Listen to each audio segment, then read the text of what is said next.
On this episode of AV Week, how our associations should staff their governing boards, and Zoomtopia 2022, what came out of this week's Zoom conference. All that and more, next on AV Week.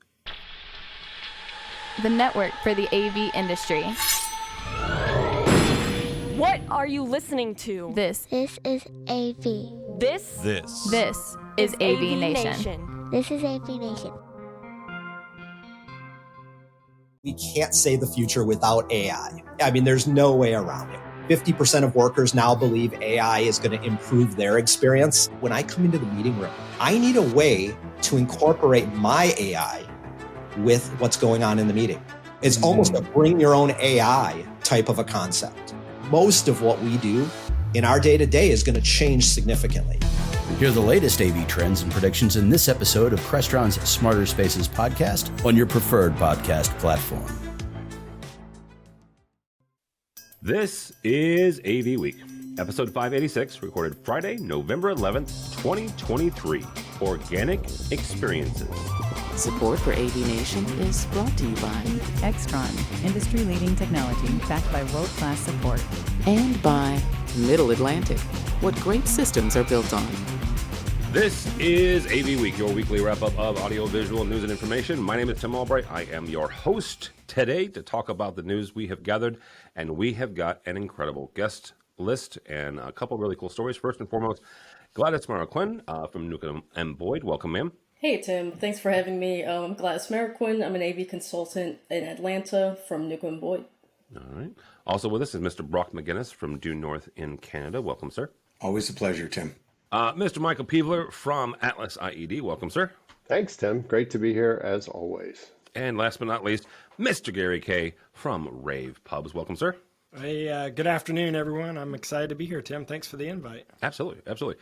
So we've got, really great guests here. We're going to hit on a couple of stories. The first one, and quite frankly, the biggest one of the week, Zoomtopia 2022 took place this week, both virtually and in Northern California. So if you were blessed enough to go to Northern California, you got to see one of my hometown heroes, Nelly, and I'm not kidding. He is one of my hometown heroes, and he is from St. Louis. You got to see Nelly perform, but you also got to see a number of really great innovations, a number of really great additions to the platform, some new partnerships. So honestly, quite frankly, guys, it is one of the biggest UC platforms, one of the biggest software packages that our folks have to work with and integrate. So Gladys, we'll start with you on this. What was the biggest things to come out of Zoomtopia for you this year? Sure. Yeah. So I'll be honest, I didn't get to attend or watch every session from Zoomtopia since it's been a busy week for me. However, I did notice a trend in kind of talking about meeting equity and just kind of what that looks like, what the requirements would be, and kind of everybody trying to get on the same page as far as that goes. And this has been a talking point we've had over, several verticals with our clients, and just everybody is expecting a certain, I guess, similar and consistent experience since in a post-COVID world, as much as you can say that people, when they come from working from home and then they go into the office, they want a, seamless experience. They want it to resemble what they had at home in terms of quality. And they want to be able to experience, this experience of having every individual participant be represented and heard. So I found that interesting. I like how people are kind of trying to progress that and move forward with that. Zoom has its own version of, I guess, they call it Smart Gallery. MTR has its own version as well. And you can see that partners, when it comes to conferencing peripherals, are starting to implement that in their own ways as well. So I thought that was really interesting, and I like that a lot. All right, Brock, same kind of question. What'd you take away from this week? Gary Kayye hasn't told me yet what happened at Zoomtopia, so I know nothing. I normally rely on he and his team. Well, we have published some videos from there, but yeah.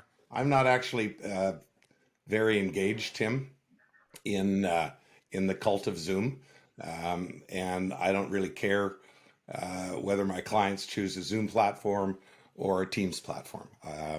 My job as an integrator is to support them. I would just like the Zoom people to start talking about their stock price again.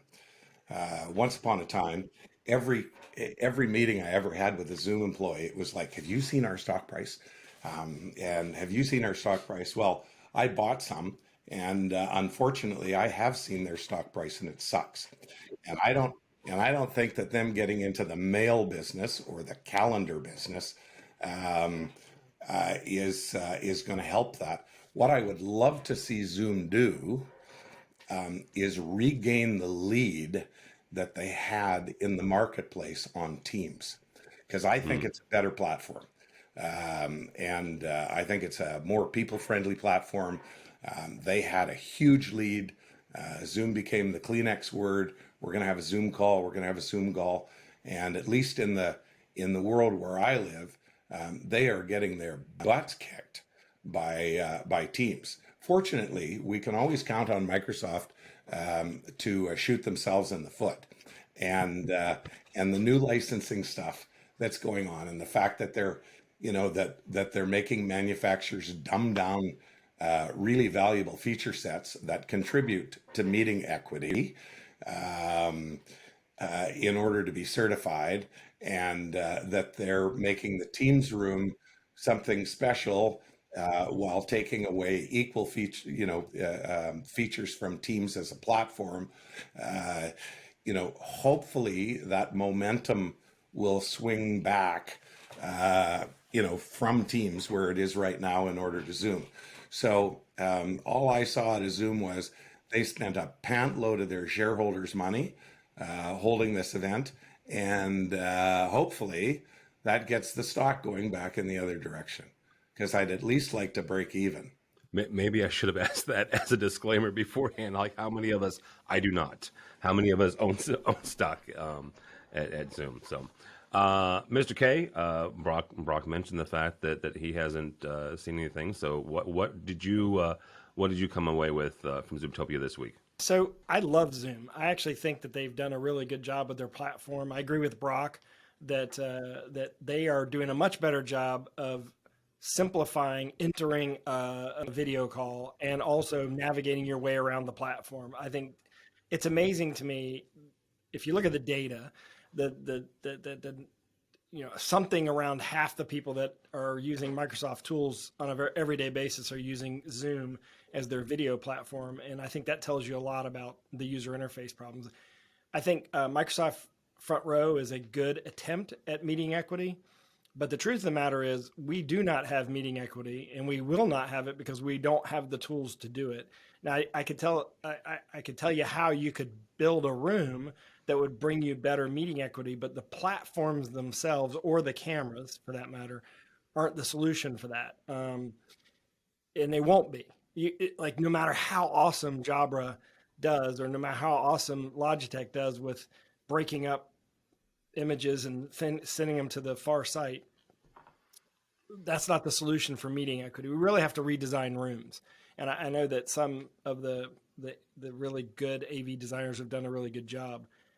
That said, I don't think that Zoom was trying to get in the mail and calendar business. I think they were trying to, those of us who are corporate users on an everyday basis, like, think about, you have to take what we say with a grain of salt, in a giant grain of salt, because we are not only big users of the platforms, but we're also inside the industry using the platforms. Like, if you can imagine put yourself in the position of someone buying a projector 20 years ago and not caring at all what the lumens meant, and we're pushing that down their throat like they should care. And they just like, well, if I turn it on, will I be able to see it with the lights? Okay, that's what I meant. Okay, that makes sense. It's sort of like that. And I think that if you're a regular person and you're just wanting to join a call, and you join through Zoom, you're like, this is a great experience. And you join through Teams, you're like, what did I do wrong? I clicked on the link and it seemed to open something else, and then it gave me an error. Like, what am I doing wrong here? And then I'm in the call. They can hear me, they can see me, but I can't see them. That's a problem. And I think Zoom has continued to innovate simplicity. I love, to directly answer your question, Tim, I love Zoom Spots. I think Zoom Spots, the new feature, is critical to that regular user, who's the great majority of the people on the planet that use video conferencing or video platforms, whatever you want, video meetings. I think Teams will always, Brock, dominate because companies have decided that we want one platform to do it. We want to pay one SaaS fee. We don't want to pay 12 different monthly fees. And in fact, if anything, they're like, Microsoft, will you please buy Slack so we can just build that in? That's the last piece we need. Just buy Slack, we're done. And then that top down will exist. Everyone else will prefer Zoom or prefer Google Meet. I mean, you don't discount Google Meet, which is obviously taking a giant portion of the market share by simply just telling people in K through 12, hey, by the way, it's already there. We didn't even notice it. And so that's helping them with market share. And then I think that's going to be pervasive as these young kids get older. But to directly answer your question, Tim, I think the biggest thing that came out of that was Zoom spots from a Zoom standpoint. From the hardware standpoint, much better integration, much better seamless usage, very creative meeting equity solutions. But if you're really trying to get to meeting equity, you're just going to be constantly disappointed unless an integrator is redesigning the room. There should be no front of room. A collaboration display should not be the primary display in a room. You should have many more displays in a room than you currently have, and you should rethink the way that you're placing cameras in a room. And I think if you think about it that way, then you really could get closer to meeting equity. But listen, that person that's on their cell phone that joins a meeting, good luck. We don't really care about them, and we want them to stay muted the entire time.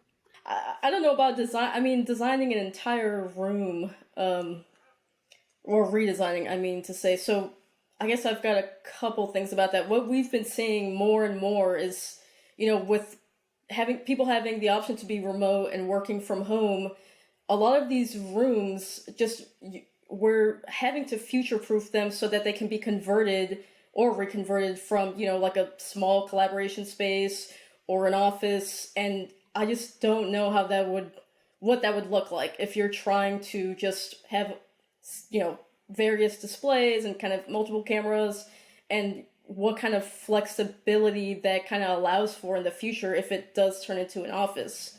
I would love to debate this all day long, but I know Tim doesn't want. Opinion. All the solutions do a great job of making remote participants feel better about the way they're joining meetings, but none of them do the opposite. When we're in a live meeting, we do not care about the people that are online because they're not being presented to us in a way that makes us want to care about them. The idea of putting them right there in the front, that's awkward. Nobody wants to know that you're being stared at the entire time during a meeting, right? I mean, that's an awkward place to be. And by the way, it doesn't look that good. Like the mock-ups look awesome in practical reality. They don't look good, and it's not consistent. But my idea, Gladys, is imagine most people don't sit in the front of the room. Like when you're in a real meeting room, everyone's not sitting in the front of the room, right? So why are we putting them in the front of the room in this sort of meeting equity concept? I was saying, like, there's a lot of different ways you could do this, but one way is use extended desktop on a Mac Mini and vertically mount monitors all around the room and put one person on each monitor, just like they normally would be in a room. And yeah, they'd be behind you and you'd have to turn around and look at them. But if we stop designing rooms with just a front of room concept and we just say the meeting is holistically in the room, those people come up and you could put them on life-size proportions using 43-inch monitors or even using 36-inch, 38-inch monitors, or you could use bigger if you want them to be bigger, and you have a different person on each monitor. Then the experience is more equitable in the meeting room, and then we can use these concepts on the far side to do the opposite for the remote participant. But it requires a redesign of the room, and it requires a rethink of the way you're using the computer and what you're using the computer in the room for. Because the simplest way to do it is extended desktop, right? But there's other ways to do it too. You can use some kind of monitor wall process. You can use AV over IP and do virtual canvassing, which is a very inexpensive way of doing it once we have product and inventory. But Gary, it's also entirely unnecessary. You thought meeting equity is entirely unnecessary? the concept of creating rooms to create this special new environment for remote participants is entirely unnecessary, right? We've had remote participants forever. They came in by telephone. We heard them, we addressed them, we conversed with them, we collaborated with them. And now, simply by adding the video element to them, somehow we're being told we have to treat people specially. I don't worry about the people who are at the far end. I worry about the people who are in the meeting room, because there's only 3 of them in the meeting room, and there's 16 people online. And the 16 people online all have their faces up like we have on this call in gallery format, whether they've got their choose to have their cameras on or not. Most people don't in a corporate call. And the poor folks at the room, they've got this security camera shot of them far, far away, and are trying to, become a meaningful part of the overall conversation. Because over 2 years of working at home, we all figured out how to have a really good call just like this. Point, counterpoint, contribution, and collaboration. So I think spending a pant load of money trying to make every snowflake special just is not worth it. And it goes back to the days of the special teleconference rooms that people were banging $500,000 on to get that face-to-face experience. We have meetings, we share information, we figure it out, and if the group is too big, we find smaller ways to collaborate more effectively. I will say I was in a meeting this week with a manufacturer who had suggested redesigning the room, not quite like Gary was saying, but brought back the idea of the conference table up against the display. And then, I mean, this is what LifeSites did, 10, 15 years ago? Yeah. Telepresence. Yes, telepresence. Thank you. Telepresence, yeah. Oh, I love selling those things. Well, I'm sure you did, because you probably made 50 points off of it.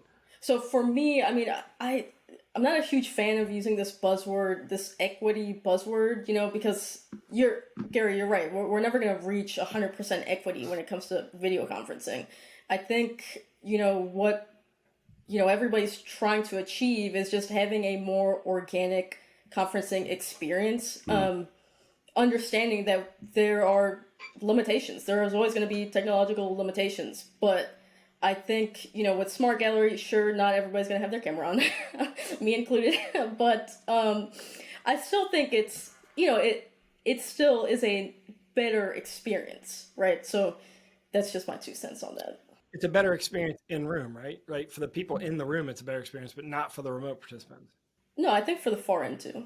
All right, Mr. Peveler, we'll have you give the last word on this, and then we'll do our other one. Yeah, I'll take it a different angle for a second. So first of all, I thought Zoom Spots was very cool. I'm like Gladys. I didn't get a lot of time to check it out, so I was really quickly. I forgot to say this. Can one of you, either you or Gary, explain what Zoom Spots is? Yeah, I mean, it's like it's like setting up a water cooler room or a break room where you just go and people are just hanging out in there waiting for other people to show up, and it's a way to sort of create more casual collaboration where you're like, hey, when I'm not in a meeting, you default your system to just stay on Zoom and you're just hanging out in this room and people know where you are and you decide to let them in or not. And instead of having this view, it's much smaller and less intense.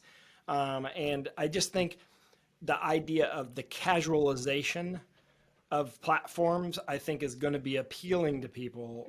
But there's an element we haven't talked about here that I would guess I would love to hear Gladys's, and I want Michael to finish, by the way, but Gladys's opinion on is it depends on the demographic too. Meaning if I'm building a room that's primarily 20 somethings, I'm going to build it a lot different than if it's primarily 40 somethings. I mean, with Zoom Spots, I'm curious, is it going to eat up my RAM like, regular Zoom does? But I think not if you have a Mac. Not if you have a Mac computer, you got nothing to worry about. Using Windows, you're in trouble. Well, I think you're spot on with that, right? I mean, the demographic is definitely going to be a huge factor, a driving factor, but at the same time, it depends on what vertical we're talking about. I mean, when we talk about startups specifically, that's a demographic that's 20s, 30s, all throughout leadership even. But when we talk about more corporate environments, leadership is going to be a certain demographic or generation for I would think a while, and they have their own experiences and opinions about that, and they're really the stakeholders that are really going to be making those decisions. So, but I agree, yes, if you're kind of designing to a specific demographic, there are definitely differences for sure. So I'm going to step out of the meeting room for a second and take a different angle.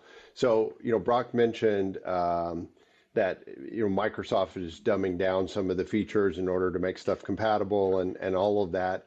I thought it was impressive that Zoom introduced so many development tools so a number of our manufacturers in our industry can make it easier to integrate the technology. I thought that was huge because it's clearly extending the user base, right? Working to extend it, which is going to obviously help support the hybrid workplace model, which for so many of the manufacturers in our industry, and Atlas doesn't play as hard in that application, but it's great to see because it's good for the whole industry, right? And so the further development of tools that are going to support that help the guys that I know that are working at different companies all across the industry, have some job security. This is going to keep being a big part of what we do. The other part is that over the last few years, I have watched a lot of people, including some really good friends, leave really great jobs in the industry to go work for Microsoft, because it's very clear that Microsoft is making a major investment in the AV industry, right? They were going to go get everybody. And so Atlas ID is a member of PSNI. And so the fact that PSNI announced this week that Zoom is a PVP, a preferred vendor partner for all of the PSNI resellers, that's a huge counterplay. That is not going to get everybody. That's a select group of dealers, but there's some pretty impactful players in that space who may have been, they may have been like, Brock said earlier, I don't care which one my client goes with, but now you've got people who may have more of an agenda in to say, hey, I really think you should be looking at Zoom. And I thought it was a counterpunch that I didn't see coming. I saw Haley post something about being excited to be at Zoomtopia, and I kind of thought to myself, why is Haley from PSNI at it? And then saw the announcement, and again, like I said, we're a PVP, and I know there's a lot of conversations that have been going on inside the organization, but I thought it was a pretty well landed counterpunch from Zoom to get into the AV space and to play more friendly. So that was the big thing that impacted me as I looked at it from the outside. And I will say, so day job here, right? I run marketing for CTI. CTI is a member of PSNI. That was the biggest thing for me, right? And CTI is a pretty significant. We're a good size integrator. We're not on the SCN top 50 by design. That's just a whole nother conversation. But you've got Diversified, which is a good size, not for nothing, but it's the second biggest integrator in the world. You've got Spinatar, which obviously just got acquired. They're a part of that, right? You've got a number of good players. However, and I don't want to discount this because I think it's huge, and I loved all the things that Haley Klein was able to post from Zoomtopia. To me, it's a first step. It's a way for Zoom. Agreed. Not that they haven't, right? They haven't kind of poo-pooed the integrator channel, but they haven't exactly been overly nice, right? Yep. This was a first step to me to say, hey guys, we're kind of back. We recognize that you are valuable. You do bring value to the customer. You do bring value to the end user, and we want to partner again. So I think that was a huge one. I think they had to do something. I think it was getting away from them. Yeah, and I'm not sure it's partner again, Tim, because when they came out of the gates, they were our competitor, not our partner. All right, second and last story here, which is fine, from Rave Pubs. CEDIA appoints Stefan Goodhue, Jennifer Millette, and James Ratcliffe to the board of directors for CEDIA. Why are we talking about CEDIA on AVWeek? There is a reason. They kind of appointed a slate of folks to join the CEDIA board. This is important for a couple of reasons. First of all, up until this point, CEDIA had allowed open elections. They would say, here are a list of 5 or 6 folks for you to vote on. Their membership would vote. According to the CEO, Daryl Friedman, about 20% would end up voting, 20 to 30% depending on the year. So this time around, they said, well, here's a slate, either vote up or down. Matt Scott and the gang over at ResiWeek did a special with Daryl and a few other folks. I'll have Mitch put a link to that on this episode's page. But this kind of led me to a couple of things. Whether it's PSNI, well, PSNI is not the right one, but whether it's NSCA or it's AVIXA or it's CEDIA or any other organization, the overall question is, and Brock, we're going to start with you on this, how should these organizations get leadership? How should they involve their membership to vote how should they, because I don't want to lead the question here, how should they involve their membership when selecting the leadership of the governing body?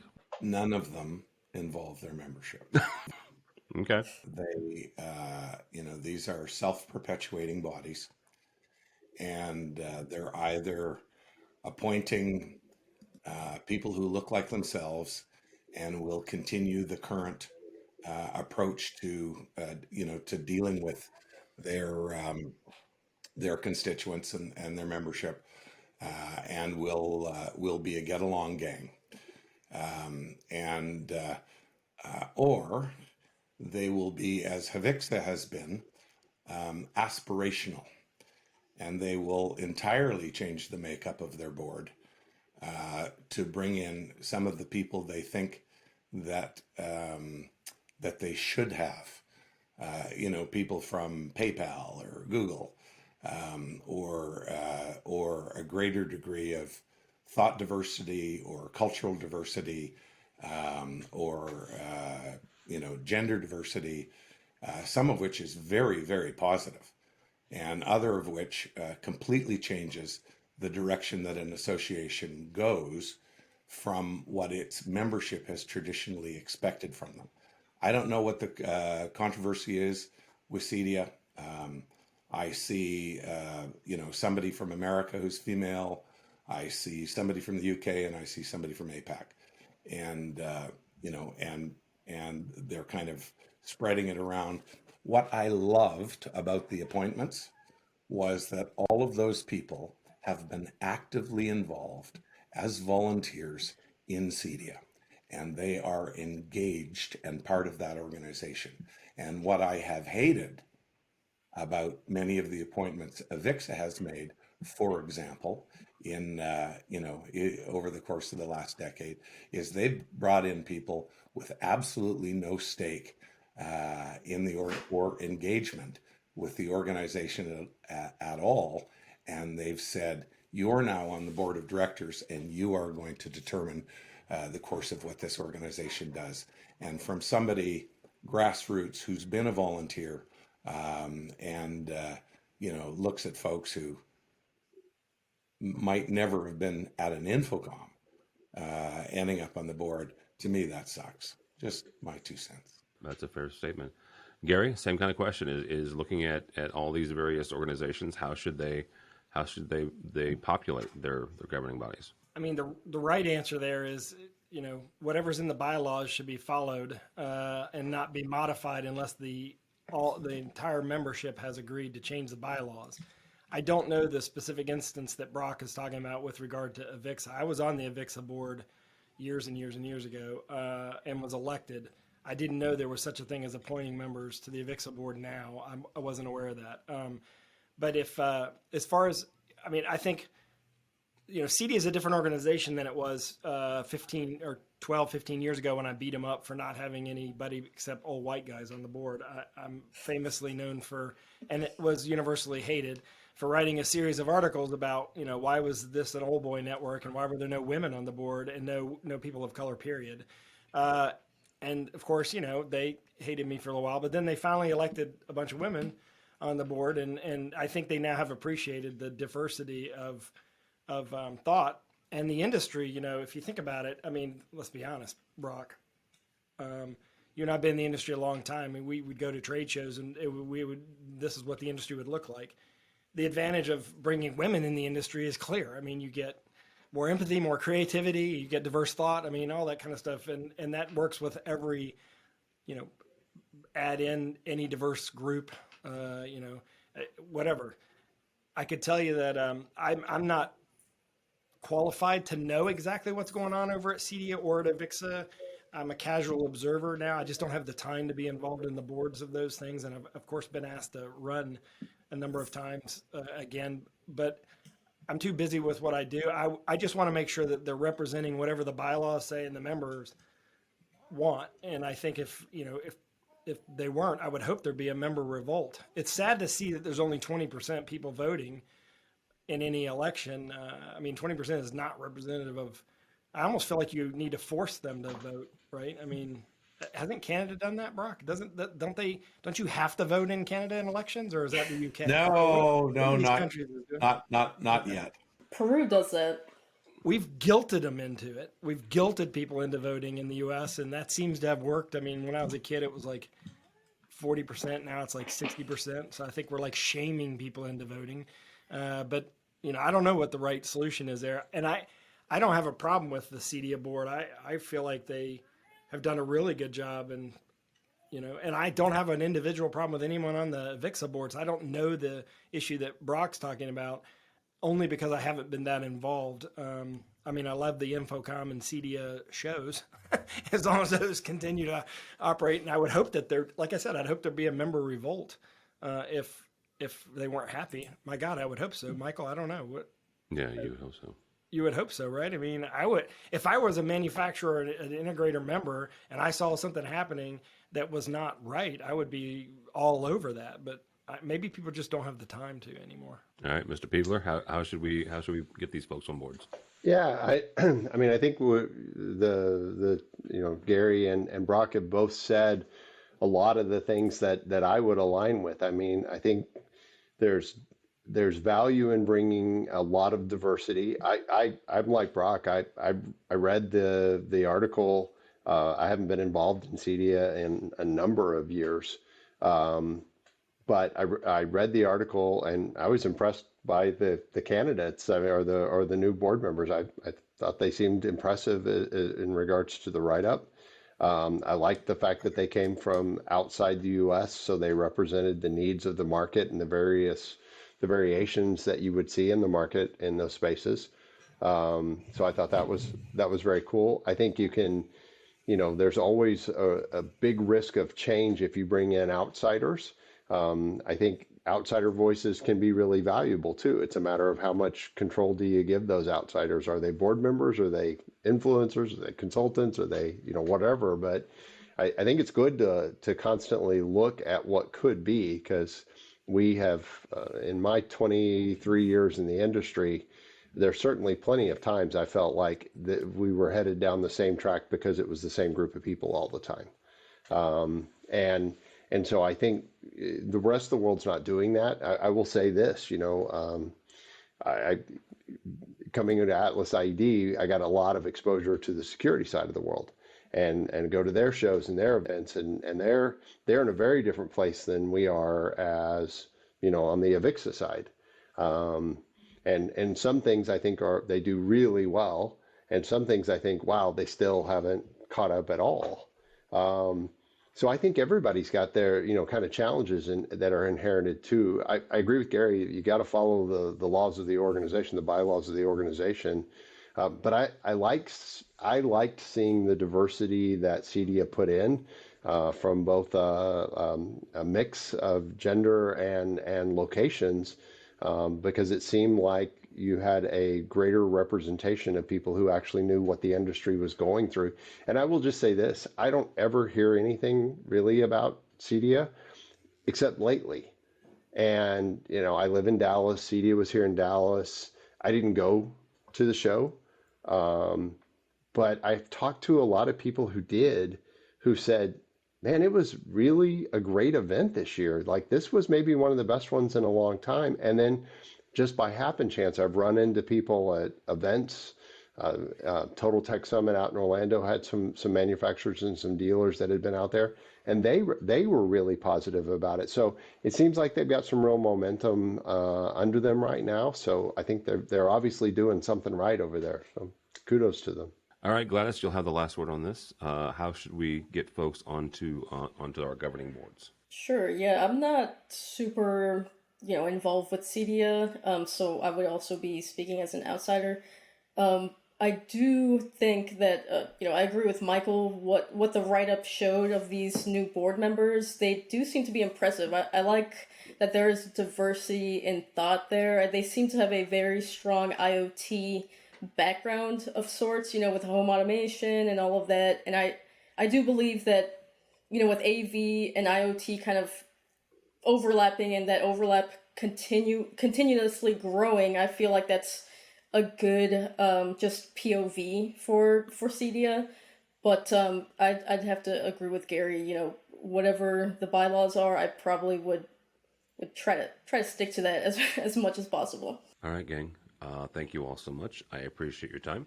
Mr. Gary Kayye, how do people connect with you and or Rave? Gary at theraveagency.com, THE raveagency.com, or Google my name. It's weird enough a spelling that you can find me, or they can call you, Tim. You know how to get in touch with me. And go to ravepubs.com. So there's Thank you, and I appreciate y'all reading my article. I'm glad that was a thing. So thank you. All right, Mr. Brock McGinnis, thank you, sir. How do people connect with you? I'm at Brock McGinnis on Twitter. That's from a social perspective, that works for me. I won't comment on Twitter at this moment. I was going to say until please don't. It's not right. Gladys, how do people connect with you? Sure, yeah, you can find me on LinkedIn, Gladys Marroquin, just a quick search, and I should pop right up. All right, very good. And Mr. Peveler, how do people connect with you or Atlas IAD? Yeah, you can find me on LinkedIn. I'm staying away from all the other stuff. So you can come find me on LinkedIn. It's not hard. There's not a lot of Pevelers in the industry. There's one other. I know her well. There is one other, and you should follow her before you follow Michael. Yeah. She's smarter, prettier, funnier, all those things. Yeah. Trust me, much better. And if you want to watch or check out Atlas, www.atlasIED.com. And keep an eye on what Gina Sansevero and the marketing team are doing. Some really great stuff coming. So super excited.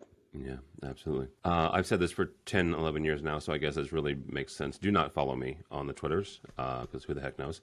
But go by the website, if you would, please, AVNation.tv. That's AVNation.tv. You'll find this program and a host of others.